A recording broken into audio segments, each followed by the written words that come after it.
I ask unanimous consent that the amendment be considered as read. Without objection, so ordered. Designate the amendment. Amendment number 42, offered by Mr. Nolan. And Mr. Nolan is recognized for 5 minutes to explain his amendment.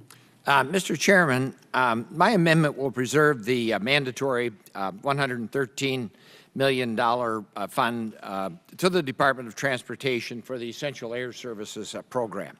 This is an important program not only for the 5 airports in my district that receive essential air service funding, and by the way, they're all kind of regional hubs. It's not money that's going to every little airstrip in America, but communities that have an opportunity for real business growth, and Brainerd in particular has been recognized as one of the fastest growing micro-cities in the country.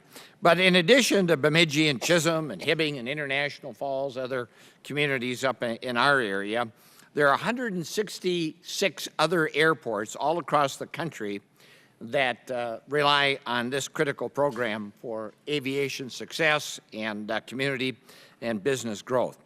When Congress deregulated the air industry in 1978, and oh, by the way, I was here at the time, along with Brother Don Young from Alaska, and it should be noted there was another fellow on the committee by the name of Bud Schuster, who went on to become a great chairman of the committee and was very supportive of this program in particular.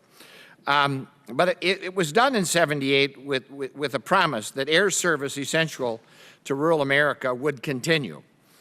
Congress established the EAS program to supplement the service that in a deregulated environment would be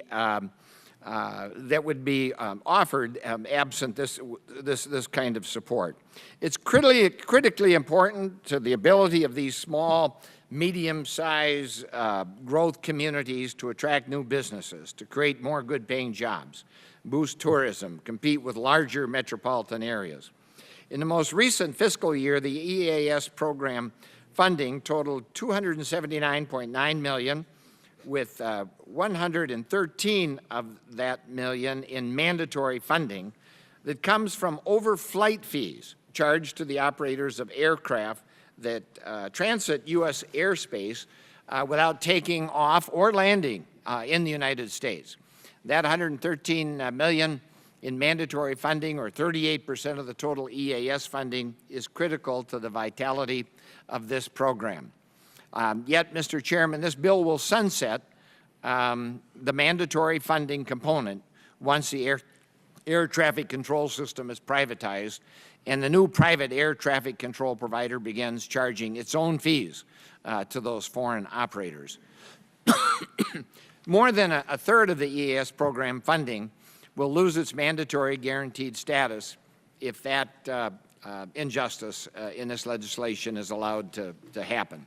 This committee has already come dangerously close to a grievous error of shutting major parts of the EAS program over the past few years. The Republican bill in 2011, the FAA bill, would have sunset the entire program except for Alaska and Hawaii.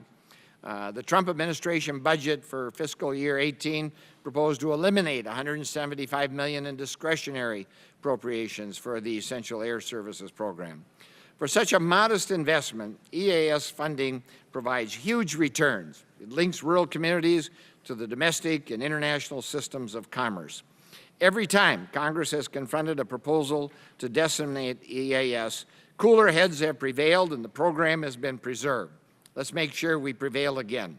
My amendment will correct this injustice of the loss of mandatory funding for EAS by precluding the Secretary of Transportation from transferring air traffic control services to the private corporation unless the Secretary is certain that mandatory funding for EAS will not be reduced. This is a bipartisan issue. It always has been.